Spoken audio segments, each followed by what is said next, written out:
Hi, Scott. Here in Stroudsburg, we still have snowmen from the last round of snow. And people we found out at the hardware stores today say this really does feel like a true Pocono winter. So of course they had to go to the store and pick up those essentials for when it's time to start digging out yet again. The shelves are stocked with shovels, salt, and sleds here at Steele's Ace Hardware in Tannersville. Customers are bracing for the biggest storm our area has seen in years. Kind of nervous about this one, so, trees coming down and everything else. I don't know. Sometimes they say it's going to be 8 to 10 inches and nothing comes.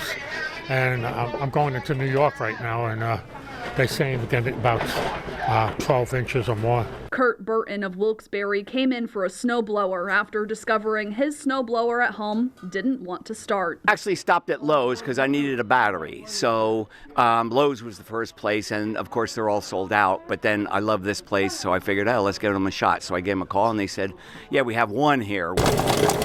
Just as fast as the bags of rock salt and ice melt are going out the door, staff are bringing out new pallets to restock. The store manager says people began coming in on Monday. Absolutely crazy. One of the most craziest things I've ever seen yet.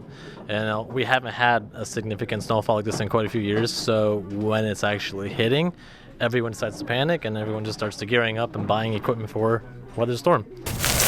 Kevin Burnside of Bushkill is loading up on bags of salt. He says with this forecast, his weekend plans include a busy schedule of plowing. Going from Hackettstown all the way to the other side of Mount Pocono, Tobyhanna, Effort, all the way out through there. So we got 30 customers we're taking care of, and we got at least another 50 that have called. And a lot of people today at the hardware store, they were picking up sleds. So a lot of kids out here in Monroe County will be having a very fun weekend. But as for the adults, it's not always so fun when you have to break out one of these. Emily Kress, Newswatch 16, reporting live in Monroe County. Grab yourself a sled, Emily. Have some fun this weekend.